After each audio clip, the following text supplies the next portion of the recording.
સાંભળો એમ કહીને શ્રીજી મહારાજ બોલ્યા છે, મારા મનમાં તો એમ થાય છે જે વાત ન કહું, પણ તમે અમારા છો માટે જાણીએ છીએ તે કહીએ જ. મહારાજને વાત કરવાની મન થતું નથી. કારણ એટલું જ છે, કદાચ તમે વર્તો કે ન વર્તો,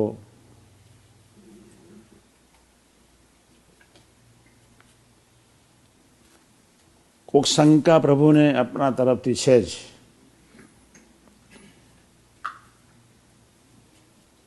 ખૂબ અદ્ભુત રહસ્યની વાત સાધકો માટે મહારાજે કરવા માગે છે બહુ સાદી, છતાં વર્ષોના અનંતકાળના સંસ્કારને લઈને વર્તાઈ શકાતું નથી.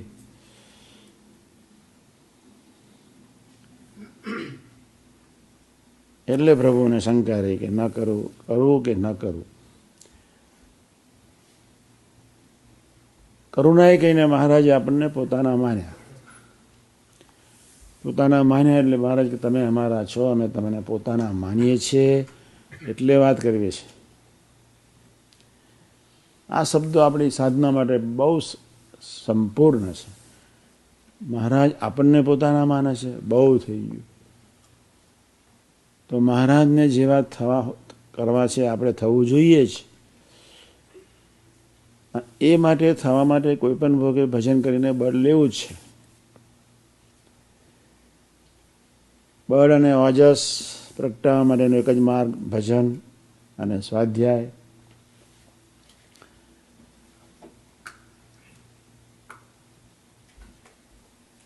આપણને પોતાના માને છે એનો અર્થ એવો નથી કે આપણે હવે કરવાનું કાંઈ બાકી નથી રહ્યું, પણ પ્રભુની ઈચ્છા છે.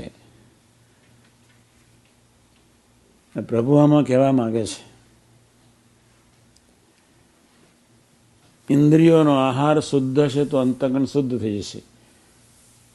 ઇન્દ્રિયોને જીતીશું તો અંતકરણ જીતી જવાશે. સારંગપુર 1. જ્યારે જ્યારે આપણે ઇન્દ્રિયોથી નપાસ થઈએ, આંખથી એકવાર નપાસ થયા તો તરત જ રાત્રે ભજન સ્વાધ્યાય કરીને પ્રાર્થના કરવાની, હે મહારાજ, સારંગપુર 1, પંચાળા 1:4 પ્રમાણે તમારું કેવું સૌંદર્ય. હું હાડકાને ચામડામાં શું જોઈ રહ્યો છું? અનંતકાળથી વિષય ભોગવ્યા. હવે જે આંખ યોગ્ય ન જોવે એ આંખ, એ માનવીને આંખ નથી પણ બાખા છે. એ માનવી આંધળો છે. જે કાન યોગ્ય ના સાંભળે એ માનવી બહેરો છે.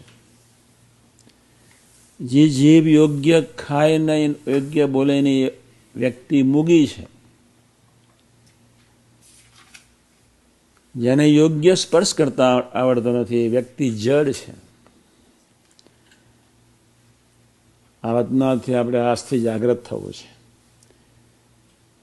આગળ મહારાજ કહે છે, આ વાત છે તે સમજીને તે જ પ્રમાણે વર્તે તે જ મુક્ત થાય છે. મુક્ત થવું છે, એક ભૂલકું થવું છે, એક મારા દિલમાં બેસવું છે, એક રાજીપો મેળવવો છે, એક તે જ મુક્ત થાય છે. હું વચનાથ બહુ વાંચતો પહેલાં, અત્યારે બી વાંચું. 15 વર્ષે એકવાર તો પારાયણ કરવાનું જ. આ વચનાથમાં મહારાજે એટલો આગ્રહ રાખ્યો છે. આમ તો 262 વચનાથમાં ટોપમાં ટોપ વચનાથ મધ્ય 13. અને સાધકો માટે ભગવાને સૌથી વધારે અપેક્ષા રાખી હોય એવું વચનાથ હોય તો પ્રથમ 18. આ દેશમાં તો કેટલા જાગ્રત રહેવું પડે. બેકાર વ્યક્તિના હાથમાં અમે એક અખતરો કરેલો, પછી કહું છું, આ થોડું પતી જાય એટલે. તે જ મુક્ત થાય છે. ભૂલકું થવું છે તો કોઈ માર્ગ જ નથી, એક જ માર્ગ છે. પ્રથમ 18, એને અનુરૂપ પ્રથમ 26, એને અનુરૂપ સારંગપુર 1, પંચાળા 1:4, એને અનુરૂપ મધ્ય 2, એને અનુરૂપ લોયા 16. જ્યાં જ્યાં વિષય ખંડનની વાત આવી છે એ વચનાથ આને અનુરૂપ કહેવાય, પણ પ્રભુએ આને એ રીતે સમજાયું છે. દરેક આત્માના સંસ્કાર અલગ છે. એટલે જેને જોશો એને એનું રિએક્શન ખોટું આવવાનું છે જ. એના કરતાં નીચી દ્રષ્ટિ રાખીને ચાલી જવું સારું. મેં તારા તરફ જોયું એટલે એનું ભેગું થયું. ગમે તેટલું જ્ઞાન પ્રાપ્ત કરો, ગમે તેટલું વાંચો, પંડિત થઈ જાઓ, વિદ્વાન થઈ જાઓ, હજારોને શાસ્ત્રાર્થમાં હરાવી શકો એવી શક્તિ આવી જાય, મહારાજ કે તોય મુક્ત ન થાય. તોય મુક્ત એનો અર્થ એવો નથી, ન ભરવું એવું નથી કહેતા મહારાજ. અને મહારાજ કે આટલો અભ્યાસ કરો છતાં બી, ધરતી માત્રના શાસ્ત્રો વચ્ચે નાખો છતાં બી, ઇતિહાસ આદિક, ભારત આદિક, બધા ઇતિહાસ અને એથી વધારે વગેરે, એમ આદિક એટલે વગેરે, આ મર્મથી વાતો લખી છે. તો પ્રભુ તો આપણે જેવા ધારીએ તેવા કરે. કેટલી નાની ઉંમરે કાશીના સભામાં સભા જીતેલી શાસ્ત્રોની.